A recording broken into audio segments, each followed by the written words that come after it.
ആകാശവാണി നമസ്കാരം. പ്രത്യേക വാർത്താ ബുള്ളറ്റിൻ വായിക്കുന്നത് നിരഞ്ജന.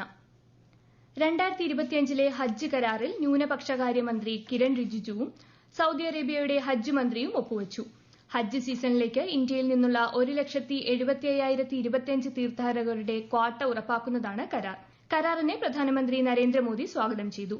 മികച്ച ഹജ്ജ് തീർത്ഥാടനം ഉറപ്പുവരുത്താൻ സർക്കാർ പ്രതിജ്ഞാബദ്ധമാണെന്നും പ്രധാനമന്ത്രി പറഞ്ഞു. കേരള നിയമസഭ അന്താരാഷ്ട്ര പുസ്തകോത്സവത്തിന്റെ 3ാം പതിപ്പിന് സമാപനമായി. പുസ്തകങ്ങളുടെ മഹത്വവും നിയമസഭയുടെ ആവശ്യകതയും പുതുതലമുറയിലേക്ക് പകർന്നു നൽകാൻ കേരള നിയമസഭ പുസ്തകോത്സവത്തിലൂടെ സാധിച്ചതായി സമാപന സമ്മേളനം ഉദ്ഘാടനം ചെയ്തുകൊണ്ട് ചലച്ചിത്ര നടൻ പ്രകാശ് രാജ് പറഞ്ഞു. എല്ലാവരുടെയും കൂട്ടായ പ്രവർത്തനത്തിന്റെ ഫലമാണ് പുസ്തകോത്സവത്തിന്റെ വിജയമെന്ന് സ്പീക്കർ AN ഷംസീർ പറഞ്ഞു. ശ്രീലങ്കൻ സാഹിത്യകാരി VV പത്മസീലി ചടങ്ങിൽ മുഖ്യാതിഥിയായിരുന്നു. മന്ത്രിമാരായ KN Balagopal, P Prasad, V Sivankutty, Ramachandran Kadannappally തുടങ്ങിയവർ പങ്കെടുത്തു.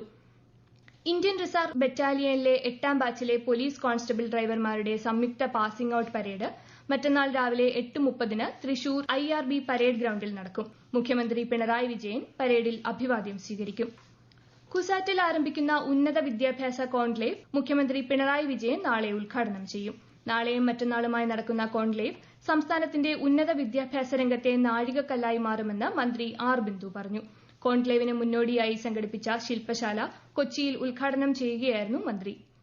ഇന്ത്യയുടെ വൈവിധ്യമാർന്ന കന്നുകാലി ഇനങ്ങൾ രാജ്യത്തിന്റെ സമ്പന്നമായ കാർഷിക പൈതൃകത്തിനും ഗ്രാമീണ സമ്പദ് വ്യവസ്ഥയ്ക്കും വലിയ സംഭാവനകൾ നൽകിയിട്ടുണ്ടെന്ന് രാഷ്ട്രപതി ദ്രൌപദി മുർമു.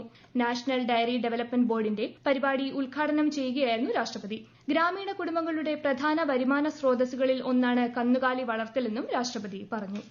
മഹാകുംഭമേളയ്ക്ക് ഇന്ന് പ്രയാഗ്രാജിൽ അമൃത്സാനത്തോടെ തുടക്കമായി. ഇതുവരെ 1,50,00,000-ലധികം ഭക്തരും തീർത്ഥാടകരും പുണ്യസ്നാനം നടത്തി. മഹാകുംഭമേളയോടനുബന്ധിച്ച് പ്രധാനമന്ത്രി നരേന്ദ്രമോദി ജനങ്ങൾക്ക് ആശംസകൾ നേർന്നു. മകരജ്യോതി ദർശനത്തിനായി ജില്ല പൂർണ്ണ സജ്ജമായതായി ഇടുക്കി ജില്ലാ കളക്ടർ. പുല്ലുമേട്, പഞ്ചാലിമേട്, പരുന്തുംപാറ എന്നിവിടങ്ങളിൽ ജില്ലാ കളക്ടർ ഉൾപ്പെട്ട സംഘം സന്ദർശനം നടത്തി. വിവിധ വകുപ്പുകളുടെ നേതൃത്വത്തിൽ ഭക്തർക്കായി വിപുലമായ സൌകര്യങ്ങളാണ് ഏർപ്പെടുത്തിയിരിക്കുന്നതെന്ന് അവസാനവട്ട ഒരുക്കങ്ങൾ വിലയിരുത്തിയ ശേഷം കളക്ടർ വാർത്താസമ്മേളനത്തിൽ പറഞ്ഞു.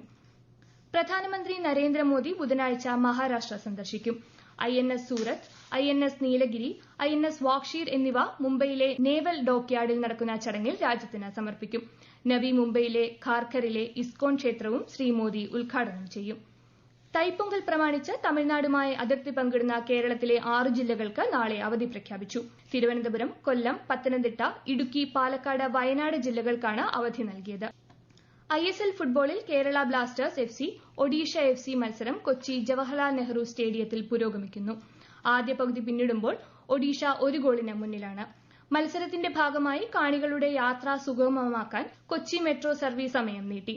ഇന്ന് രാത്രി 9:30 മുതൽ 11 മണിവരെ ജവഹർലാൽ നെഹ്റു സ്റ്റേഡിയത്തിൽ നിന്നും 10 സർവീസുകൾ ആലുവയിലേക്കും തൃപ്പൂണിത്തുറയിലേക്കും ഉണ്ടാകും. ഇന്ത്യയിലെ ബംഗ്ലാദേശ് ആക്ടിംഗ് ഹൈക്കമ്മീഷണർ മുഹമ്മദ് നൂറൽ ഇസ്ലാമിനെ വിളിച്ചുവരുത്തി വിദേശകാര്യ മന്ത്രാലയം. അതിർത്തിയിലെ സുരക്ഷാ നടപടികൾ ഇന്ത്യ എല്ലാ പ്രോട്ടോകോളുകളും കരാറുകളും പാലിച്ചുവെന്ന് മന്ത്രാലയം യോഗത്തിൽ അറിയിച്ചു. ഈ വർഷത്തെ ഹരിവരാസനം പുരസ്കാരം കവിയും ഗാനരചയിതാവും സംഗീത സംവിധായകനുമായ കൈതപ്രം ദാമോദരൻ നമ്പൂതിരിക്ക് നാളെ സമ്മാനിക്കും. ശബരിമല സന്നിധാനം ശാസ്ത ഓഡിറ്റോറിയത്തിൽ നടക്കുന്ന ചടങ്ങിൽ മന്ത്രി VN വാസവൻ പുരസ്കാരം നൽകും. PV അൻവർ നിലമ്പൂർ MLA സ്ഥാനം രാജിവെച്ചു. നിയമസഭാ സ്പീക്കർ AN ഷംസീറിന് അദ്ദേഹം രാജിക്കത്ത് കൈമാറി. കാലാവധി തീരാൻ 1.5 വർഷം ശേഷിക്കെയാണ് രാജി. തൃണമൂൽ കോൺഗ്രസിൽ പ്രവർത്തിക്കുമെന്നും UDF-നായി രംഗത്തിറങ്ങുമെന്നും PV അൻവർ തിരുവനന്തപുരത്ത് വാർത്താസമ്മേളനത്തിൽ പറഞ്ഞു. PV അൻവർ തനിക്കെതിരായി ഉന്നയിച്ച ആരോപണത്തിന് പൊതുസഭയിൽ മാപ്പ് പറഞ്ഞത് സ്വീകരിക്കുന്നതായി പ്രതിപക്ഷ നേതാവ് VD സതീശൻ. മുഖ്യമന്ത്രിക്കും ഓഫീസിനുമെതിരായ അൻവറിന്റെ ആരോപണങ്ങൾക്ക് പിന്നിൽ CPIM ഉന്നത നേതൃത്വമാണെന്ന് പ്രതിപക്ഷം പറഞ്ഞിരുന്നതായും ശ്രീ സതീശൻ പറഞ്ഞു.